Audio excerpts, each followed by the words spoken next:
Es un placer saludar nuevamente a todos los oyentes y participar juntos de este recorrido que hemos iniciado y continuaremos al estar analizando, repasando juntos el gran problema del conflicto entre el bien y el mal.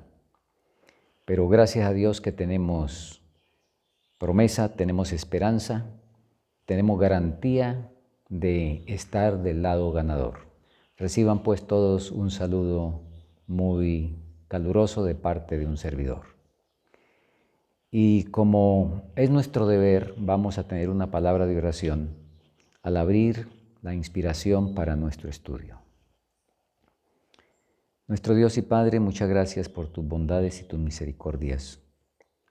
Siempre estaremos agradecidos por la revelación escrita, que es una antorcha en el camino en un mundo que está plagado de peligros, de dificultades, de pruebas, de luchas, de dolores y de tantos problemas traídos por el pecado. Gracias pues por esa revelación y gracias porque has prometido tu compañía para que podamos entenderla y especialmente recibirla en nuestro corazón. Lo agradecemos en el nombre de Cristo Jesús. Amén.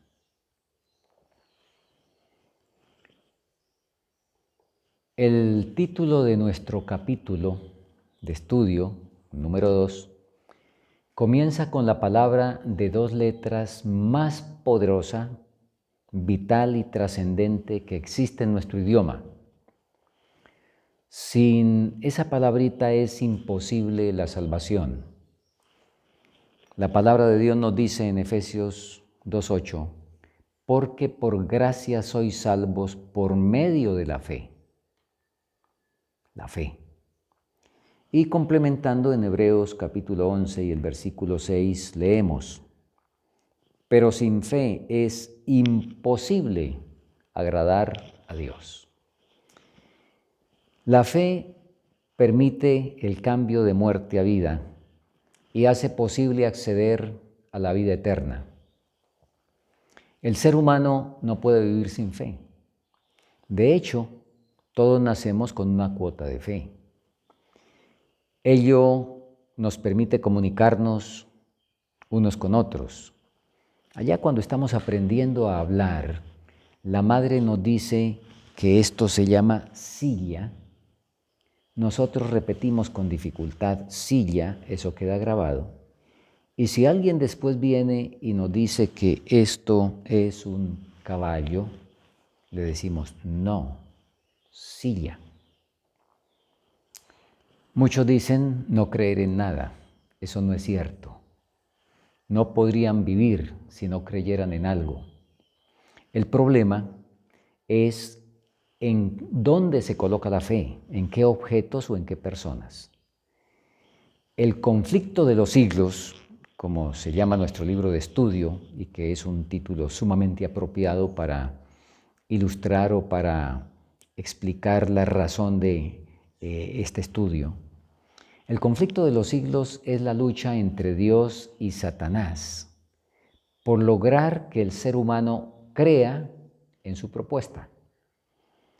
Les recuerdo que la palabra griega que se traduce por fe es el término pistis, y ese término significa creer. Jesús lo dijo, y vamos a leer en el Evangelio de Juan, el capítulo 6, y en el versículo 29, nos dice así el Evangelio. Respondió Jesús y le dijo, esta es la obra de Dios, que creáis en el que Él ha enviado. Desde Eva, quien decidió creerle a Satanás, el ser humano le cree con gran facilidad en un mundo de especialistas a los diversos especialistas. Le cree al médico, al psicólogo, al profesor, al político, al periodista, le creemos a Internet. Pero qué trabajo creerle al santo y al verdadero. Por eso fue que Jesús hizo una pregunta retórica. Cuando el Hijo del Hombre venga, ¿hallará fe en la tierra? Ahora, nuestro capítulo nos ilustra de los principios que caracterizaron a quienes realmente le creyeron al Señor. Y como estudiamos en nuestro anterior estudio, Jesús predijo el futuro de Jerusalén y los acontecimientos previos a su venida, pero también vaticinó, y va a ser nuestra consideración hoy, lo que experimentará su pueblo desde el momento que fue quitado de ellos, o sea, desde cuando ascendió, hasta su venida. Ahora, dejemos en claro que hay una diferencia abismal entre la manera como los dos poderes, la luz y las tinieblas, consiguen a sus seguidores. Satanás seduce los sentidos y los engaña. Satanás presenta un almíbar, un dulce momentáneo, pero oculta el final. Invita, por ejemplo, al placer de degustar el helado y el chocolatín, pero no le dice a quien así se deleita que eso lo llevará en el tiempo a ser insulino dependiente, a que le corten las piernas y a quedar ciego. Satanás invita a participar de los deleites y del goce momentáneo de los sentidos, pero no le dice que eso lo llevará al lago de fuego. Ahora, en contraste, Dios es honesto. No hay en él engaño. Y Dios presenta a sus seguidores el cuadro hermosísimo. Allá en Apocalipsis encontramos un cuadro hermosísimo de la recompensa final, allá cuando terminemos el camino. Pero les muestra las espinas y los cardos que encontrarán al recorrer esa senda. Y en unas pocas declaraciones breves, Jesús predijo la aflicción que los gobernantes del mundo, los líderes religiosos equivocados, impondrían a la verdadera iglesia de Dios. La luz y las tinieblas no pueden conciliarse. Entre el error y la verdad media un conflicto inevitable. Sostener el uno es atacar y vencer el otro. Y en esa dirección fue que Jesús dijo, y eso está el registro, ustedes lo saben, en Mateo capítulo 10, versículo 30, donde Él dijo, no vine a traer a la tierra paz, sino espada. Ahora vamos a leer un par de pasajes que nos muestran las espinas y los cardos en el camino del bien. Vamos a abrir nuestras Biblias en Mateo capítulo 24 y los versículos 9, luego leeremos el 21, el 22. Mateo 24, 9. Entonces os entregarán para ser atribulados y os matarán, y seréis aborrecidos de todas las naciones por causa de mi nombre. Pasemos al 21. Porque habrá entonces una gran tribulación, cual no ha habido desde el principio del mundo hasta ahora, ni jamás habrá. Y el 22 dice, y si aquellos días no fueren acortados, ninguna carne sería salva, mas por causa de los escogidos, aquellos días serán acortados. Complementémoslo con el capítulo 16 de Juan, los versículos 1 al 4. Leamos. Estas cosas os he hablado para que no os escandalicéis. Os echarán de las sinagogas. Y aún viene la hora cuando cualquiera que os mate pensará que rinde servicio a Dios. Y esto harán porque no han conocido al Padre ni a mí. Pero os he dicho esto, para que cuando llegue la hora os acordéis que yo os lo había dicho. Pero esto no os lo dije al principio, porque yo estaba con vosotros. Así es que aquí están las prescripciones o digamos las advertencias que Jesús hizo de una manera honesta, sincera, para no, y diríamos en nuestro lenguaje regular, para no embaucar a nadie, para que nadie se engañe. Hay un extraordinario final, hay una recompensa hermosísima, pero hay estos problemas, hay estos sacrificios, estas dificultades a lo largo del camino. Y la iglesia primitiva, nuestro estudio del capítulo, atestigua el cumplimiento de las palabras del Salvador. Todos los apóstoles fueron martirizados y traje aquí los detalles de la muerte de cada uno de los apóstoles. Vamos a ver cómo murieron. Pedro sufrió el martirio en Roma durante el reinado de Nerón. De hecho, fue crucificado y él pidió hacerlo con la cabeza para abajo, porque dijo, no soy digno de morir como mi maestro. Andrés, al llegar a Mesopotamia, fue crucificado en cruz, cuyos extremos estaban transversalmente elevados de la tierra. Marcos murió arrastrado por el pueblo de Alejandría en una fiesta dedicada al ídolo máximo que había en Alejandría. Santiago, el hijo de Zebedeo, fue decapitado en Jerusalén por orden de Agripa en el año 44.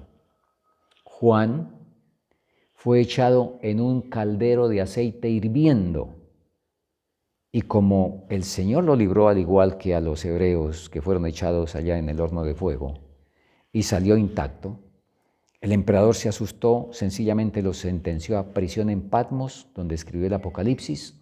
Después de liberado, regresó a lo que hoy conocemos como Turquía, y él fue el único de los apóstoles que tuvo muerte natural. Felipe fue azotado, puesto en prisión y luego crucificado en el Asia Menor en el año 54. Bartolomé fue el primer ministro en la India, tradujo el Evangelio al hindú propagándolo en aquel país. Murió crucificado por un grupo de fanáticos idólatras. Tomás, ustedes lo recuerdan, aquel que quedó etiquetado como el incrédulo, pero él dejó de ser incrédulo, por supuesto. Tomás, también llamado Dídimo, predicó el Evangelio en Partia y también en la India, donde, debido al enojo de sacerdotes paganos, fue atravesado por una lanza. Mateo fue atravesado con una lanza en Nadabao, Etiopía, en el año 60. Santiago, el hijo de Alfeo, fue crucificado en Egipto. Y Judas, por supuesto no Iscariote, Judas, también llamado Leveo o Tadeo, fue crucificado en Edesa, Mesopotamia, en el año 72. Y aquí hay una disquisición, porque otra tradición dice que le cortaron la cabeza con un hacha. Simón el cananista lo aserraron por la mitad. Jacobo, el medio hermano de Jesús, murió decapitado por orden de Herodes. Ese es el relato que tenemos en Hechos capítulo 12. Lucas, el médico, fue colgado en un olivo por los sacerdotes idólatras en Grecia, etc. Aún Matías, el que fue escogido para tomar el lugar de Judas, fue apedreado en Jerusalén y después decapitado. De modo que aquí tenemos una ilustración. De manera precisa y sintética, ustedes leyeron en el capítulo de nuestro estudio, a partir de la página 44, y voy a leerlo porque sintetiza, insisto, muy bien este asunto, donde nos presenta la historia y nos dice, estas persecuciones que empezaron bajo el imperio de Nerón, cerca del tiempo del martirio de San Pablo, continuaron en mayor o menor furia por varios siglos. Los cristianos eran inculpados calumniosamente de los más espantosos crímenes y eran señalados como la causa de las mayores calamidades, hambres, pestes y terremotos. Como eran objeto de los odios y sospechas del pueblo, No faltaban los delatores que por el vil interés estaban listos para vender a los inocentes. Se los condenaba como rebeldes contra el imperio, enemigos de la religión y azotes de la sociedad. Muchos eran arrojados a las fieras o quemados vivos en los anfiteatros. Algunos eran crucificados, a otros los cubrían con pieles de animales salvajes y los echaban a la arena para ser despedazados por los perros. Estos suplicios constituían a menudo la principal diversión en las fiestas populares. Grandes muchedumbres solían reunirse para gozar de semejantes espectáculos y saludaban la agonía de los moribundos con risotadas y aplausos. Dondequiera fuesen los discípulos de Cristo en busca de refugio, se les perseguía como a animales de rapiña. Se vieron pues obligados a buscar escondite en lugares desolados y solitarios. Anduvieron destituidos, afligidos, maltratados, de los cuales el mundo no era digno, andando descaminados por los desiertos y por las montañas y en las cuevas y en las cavernas de la tierra. Y aquí se está citando el libro de Hebreos, estamos leyendo de Hebreos 11, 37 y 38. Las catacumbas, sin duda ustedes han visto fotos de esto. Las catacumbas ofrecieron refugio a millares de cristianos. Debajo de los cerros, en las afueras de la ciudad de Roma, se habían cavado a través de la tierra y piedra largas galerías subterráneas, cuyo oscura e intricada red se extendía leguas más allá de los muros de la ciudad. En estos retiros, los discípulos de Cristo sepultaban a sus muertos y hallaban hogar cuando se sospechaba de ellos y se los proscribía. Cuando el dispensador de la vida despierte a los que pelearon la buena batalla de la fe, muchos mártires de la fe en Cristo se levantarán entre aquellas cavernas tenebrosas. En las persecuciones más encarnizadas, estos testigos de Cristo, y esto es lo hermoso, conservaron su fe sin mancha. A pesar de verse privados de la comodidad, de toda comodidad, y aún de la luz del sol, mientras moraban en el oscuro pero benigno seno de la tierra, no profirieron quejas. Con palabras de fe, paciencia y esperanza, se animaban unos a otros para soportar la privación y la desgracia. La pérdida de todas las bendiciones temporales no pudo obligarlos a renunciar a su fe en Cristo. Las pruebas y la persecución no eran sino peldaños que los acercaban más al descanso y a la recompensa. Qué extraordinario, ¿verdad? Esos fueron los tiempos de la iglesia de Efeso y de la iglesia de Esmirna.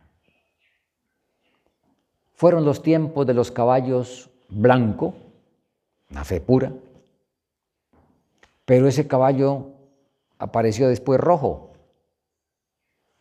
Ahí, según el relato bíblico de Apocalipsis capítulo 6, caballo blanco y caballo rojo. Rojo se tiñó en sangre, pero nos dice el registro apocalíptico al respecto que salió venciendo y para vencer. La sangre de los mártires era semilla. Esa fe el fuego no la podía quemar, las aguas no la podían ahogar, los perros y las fieras no la podían despedazar, las torturas no la podían hacer desaparecer. Con cada mártir, Satanás y sus secuaces sufrían una derrota. Y ahora, ¿qué hacer? Había que cambiar de táctica. Había que corromper la fe. Y leamos, sigamos leyendo. El gran adversario, página 46 de nuestro estudio. El gran adversario se esforzó entonces por obtener con artificios lo que no consiguiera por la violencia. cesó la persecución y la reemplazaron las peligrosas seducciones de la prosperidad temporal y del honor mundano. Los idólatras fueron inducidos a aceptar parte de la fe cristiana, a la par que rechazaban otras verdades esenciales. Profesaban aceptar a Jesús como el Hijo de Dios y creer en su muerte y en su resurrección, pero no eran convencidas de pecado ni sentían necesidad de arrepentirse a cambiar o de cambiar su corazón. Habiendo hecho algunas concesiones, propusieron que los cristianos hicieran las suyas para que todos pudiesen unirse en el terreno común de la fe en Cristo. Pregunto, esto que acabamos de leer actualmente, ¿cómo se llama? ¿Cómo se llama? Eso se llama ecumenismo. La Iglesia, con esa propuesta y ese problema del ecumenismo, se vio entonces en gravísimo peligro, nos sigue diciendo. Y en comparación con él, con ese gravísimo peligro, la cárcel, las torturas, el fuego y la espada eran bendiciones. Ahora, preguntemos, ¿por qué la libertad y la prosperidad temporal y el honor mundano son, como leímos, peligrosas seducciones, mientras que la persecución y aún la muerte es bendición?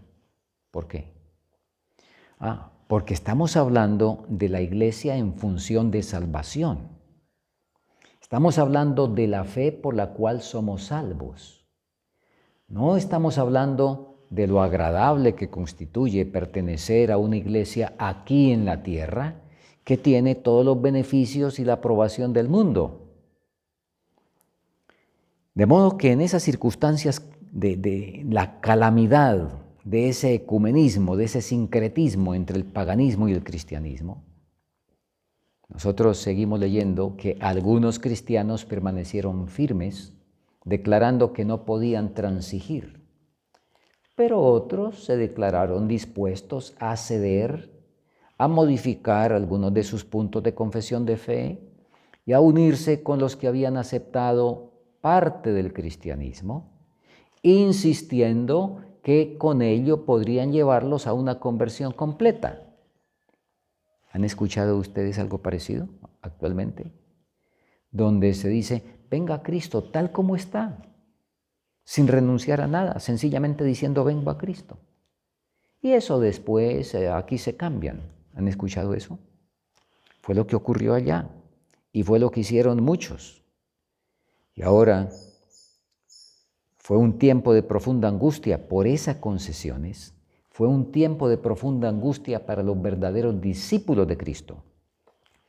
Y bajo el manto de un cristianismo falso, Satanás se introducía en la iglesia para corromper la fe de los creyentes y apartarlos de la palabra de verdad. En toda la historia, queridos hermanos y amigos, en toda la historia, cuando no ha existido persecución, la iglesia se ha llenado con gente que tiene apariencia de piedad. Pero, como dice el apóstol Pablo, niegan su eficacia. Gente que quiere recibir los beneficios de la sociedad religiosa, pero que no están dispuestos a pagar el precio de seguir realmente a Cristo. Y la historia nos cuenta en nuestro estudio que la iglesia entonces se corrompió, entró el paganismo y hubo una ruptura. Y quiero leer a la letra algo que es sumamente fundamental. La página 49 dice así: los pocos que permanecían fieles no se atrevían a tolerar los errores fatales para sus propias almas y dar así un ejemplo que ponía en peligro la fe de sus hijos y la de los hijos de sus hijos. Para asegurar la paz y la unidad, estaban dispuestos a cualquier concesión que no contrariase su fidelidad a Dios, pero les parecía que sacrificar un principio por amor a la paz era pagar un precio demasiado alto. Si no se podía asegurar la unidad sin comprometer la verdad y la justicia, más valía que siguiesen las diferencias y aún la guerra. Tremendo esto. Y en el subsiguiente estudio veremos, por ejemplo, el precio que tuvieron que pagar los valdenses. Veremos todas las penurias, las privaciones, cómo tuvieron que aceptar contra su deseo que siguiesen las diferencias y aún la guerra que les fue declarada. Pero no podía hacerse concesiones pasando por encima de la palabra de Dios y atentando contra la fe que vence al mundo. Muy bien, esa es la historia. Ahora, ¿qué aplicación podemos sacar nosotros? Y este estudio, el día de hoy, pues es un estudio, como ya dijimos, de las espinas y los cardos que encontramos en el camino. Pablo advierte lo siguiente. Vamos a ir a la palabra de Dios en Timoteo, epístola a Timoteo, el capítulo 3 y los versículos 10 al 12. Dice así, segunda de Timoteo, capítulo 3, versículos 10 al 12. Y vamos a leer desde el 10 para podernos ubicar. Pero tú has seguido mi doctrina, conducta, propósito, fe, longanimidad, caridad, paciencia, persecuciones, aflicciones, como las que me sobrevinieron en Antioquía, en Iconio, en Listra, persecuciones que he sufrido, pero de todas ellas me ha librado el Señor. Fue un caso particular. Solamente en esas épocas. Ahora viene un principio universal. Y también, además de lo que me ha tocado a mí, dijo el apóstol, y también todos los que quieran vivir piadosamente en Cristo Jesús padecerán persecución. Esta es una declaración absoluta que no ha conocido excepciones en un mundo de pecado. Comenzando con Abel, un miembro de la misma iglesia, pero más aún, siendo su mismo hermano, se ofendió tanto que llegó al punto de asesinarlo. Y la Biblia nos da la razón contundente. Y leámosla en 1 de Juan, capítulo 3, versículo 12, donde dice así, no como Caín, que era del maligno y mató a su hermano. ¿Y por qué causa lo mató? Porque sus obras eran malas y las de su hermano justas. Ahí está la razón. Como la inspiración resume de manera magistral este punto, yo voy a seguir leyendo para no colocar mis propias palabras. En la página 50, leemos lo siguiente. No hay duda que los cristianos primitivos fueron un pueblo peculiar. Su conducta intachable y su fe inquebrantable constituían un reproche continuo que turbaba la paz del pecador. Aunque pocos en número, escasos en bienes, sin posición ni títulos honoríficos, aterrorizaban a los obradores de maldad, donde quiera que fueran conocidos su carácter y sus doctrinas. Por eso los odiaban los impíos, como Abel fue aborrecido por el impío Caín. Por el mismo motivo que tuvo Caín para matar a Abel, y ya lo leímos en la Biblia, los que procuraban librarse de la influencia refrenadora del Espíritu Santo daban muerte a los hijos de Dios. Por ese mismo motivo, los judíos habían rechazado y crucificado al Salvador, es a saber, porque la pureza y la santidad del carácter de éste constituían una reprensión constante para su egoísmo y corrupción. Desde el tiempo de Cristo hasta hoy, sus verdaderos discípulos han despertado el odio y la oposición de los que siguen con deleite los senderos del mal. Complementemos esto con otra lectura de la misma autora en el libro Mensajes Selectos, el tomo 1, la página 82 y 83. La calumnia y el reproche serán la recompensa de los que defiendan la verdad tal como está en Jesús. Y cita el texto de 2 Timoteo 3:12 que leímos. Todos los que quieran vivir piadosamente en Cristo Jesús padecerán persecución.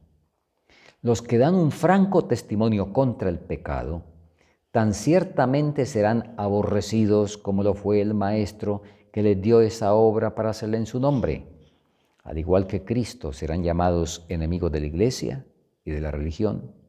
Y mientras más fervientes y leales sean sus esfuerzos para honrar a Dios, más amarga será la oposición de los impíos e hipócritas.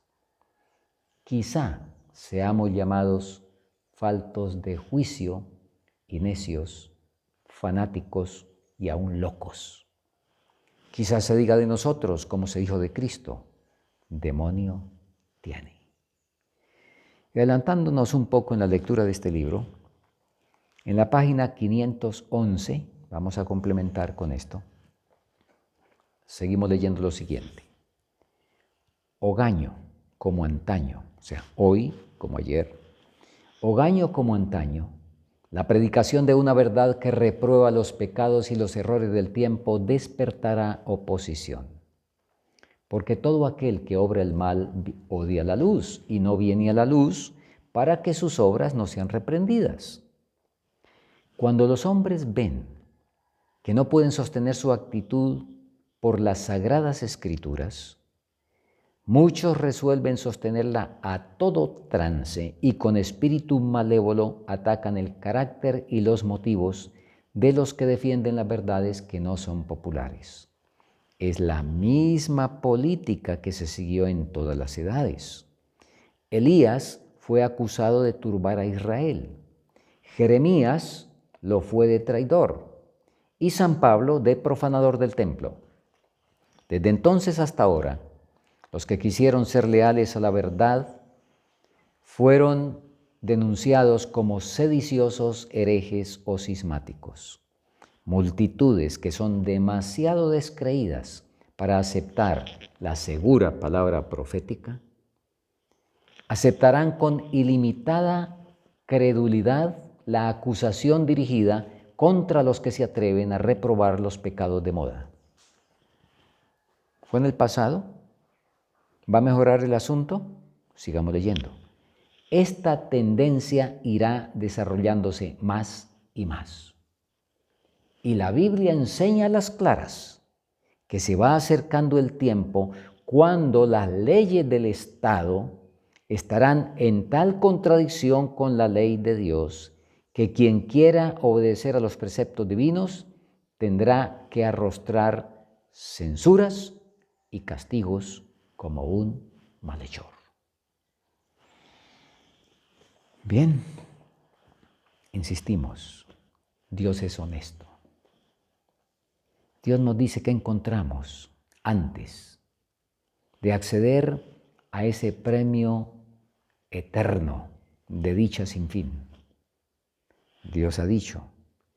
Y esto de la persecución, el principio que estamos destacando, que es universal, que nunca ha tenido excepción, todos los que quieran vivir piadosamente en Cristo Jesús padecerán persecución. Esa persecución es en diversas manifestaciones y en diversos niveles. Hablemos hoy del bullying, para mencionar quizá lo más ¿qué diríamos? Lo más liviano posiblemente. Una burla, una ironía, un sarcasmo, ¿no? Eso ya entra en el marco de la persecución, por supuesto. Ahora, finalmente hay una pregunta al terminar nuestro capítulo que deseo considerar brevemente. ¿Por qué entonces, nos dice la última página de nuestro estudio, por qué entonces parece adormecida la persecución en nuestros días? ¿Por qué? Y ahora vamos a seguir leyendo. El único motivo. No son 10 motivos, no son 5, no son 3, ni 2. El único motivo, ¿por qué? Y vamos a ver cuál es. Porque posiblemente es porque nosotros hemos sido prudentes. Porque no hemos sido fanáticos. Porque no hemos ido a los extremos. Porque yo soy equilibrado. Y gracias a Dios, porque he entendido las cosas en el puesto que son. Entonces, cuando uno entiende las cosas equilibradamente, sin fanatismo, sin ir a los extremos, por supuesto que no se acarrea persecuciones. ¿Sí? ¿Sí? ¿Es eso lo que dice la inspiración? Sigamos leyendo. Y permítame repetir la pregunta. ¿Por qué entonces parece adormecida la persecución en nuestros días? El único motivo, no 5, ni 10, ni 2, ni 3, es que la Iglesia se ha conformado a las reglas del mundo y por lo tanto no despierta oposición. Claro el asunto. Es la razón por la que no hay persecución. Amamos los deportes, vamos al estadio o al televisor y gritamos con euforia el gol, igual que el mundo. Nos vamos de paseo a las playas a participar y ver los cuadros impúdicos de la desnudez, cuadros faltos de moralidad que allá se contemplan. Exhibimos el cuerpo igual que los demás, etc. ¿Cómo va a perseguir el mundo lo que es del mundo? Y ahora se nos hace un llamado. Sería bueno para la Iglesia y para el mundo que los principios que aquellas almas vigorosas sostuvieron revivieran hoy en los corazones de los profesos hijos de Dios. Sería bueno. ¿Sería bueno? ¿No es que nos van a perseguir? ¿Por qué va a ser bueno? Porque nuestro libertador, el libertador de toda esta terrible tragedia del pecado, podría entonces regresar por sus fieles cuando eso se reviva. Imaginemos por un momento, queridos oyentes, cuántos crímenes, cuántos abusos, cuántos secuestros, cuántos golpes, cuántos vejámenes, cuántas calumnias, cuántos robos, cuántos adulterios, etcétera, ocurren en un minuto en nuestro mundo, en 7,000 millones de personas. Si Él pudiera venir un día antes, una semana antes, un mes antes o un año antes, cuánto dolor y desgracia se evitaría. Y digo si pudiera venir un poco antes, porque, y leo de la inspiración, en el libro Palabras de Vida, página 47, Palabras de Vida del Gran Maestro, Cristo espera con un deseo anhelante la manifestación de sí mismo en la Iglesia. Cuando el carácter de Cristo sea perfectamente reproducido en su pueblo, entonces Él vendrá para reclamarlos como suyos. Por eso, sería bueno para la Iglesia y para el mundo que esa fe reviviera en los corazones de los profesos hijos de Dios. Por eso nuestra oración debería ser como un canto que tiene un profundo mensaje. Nuestra oración, al estudiar este capítulo desafiante para nuestra fe, pero al mismo tiempo inspirador para ver los que nos antecedieron, nuestra oración debería ser: oh Señor, tenga yo la ardiente fe que ante enemigos mil no temblará ni aun cuando esté en la miseria vil. Tal fe que no se quejará ni bajo corrección, que en hora amarga afirmará en Dios el corazón. Esa fe que refulge más si hay tempestad, rugiendo en derredor, y cruzará la eternidad sin dudas ni temor. Oh, dame a mi Señor tal fe, y venga bien o mal, estando aquí, gustar podré la dicha celestial. Aún en el martirio podemos gustar esa dicha celestial. Queremos pedirle al Señor esa fe. Vamos a arrodillarnos.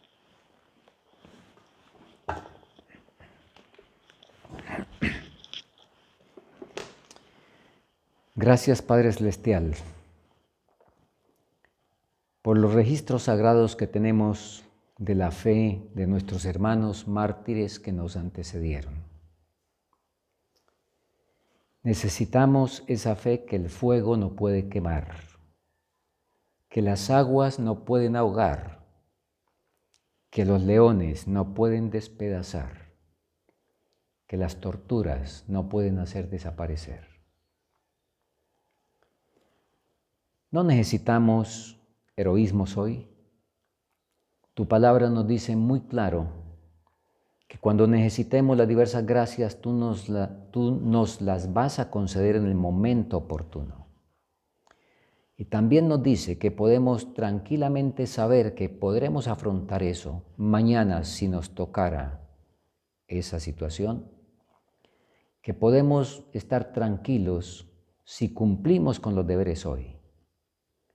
La mejor preparación, nos ha dicho tu palabra, para las luchas y los desafíos del mañana es el fiel cumplimiento de los deberes hoy.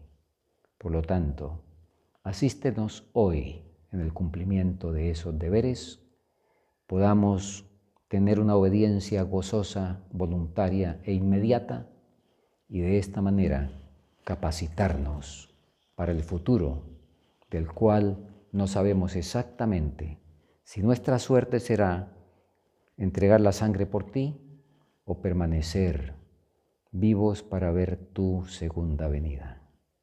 Cualquiera que sea lo que tú dispongas, danos esa fe que vence al mundo. Lo agradecemos en el nombre de Cristo Jesús. Amén.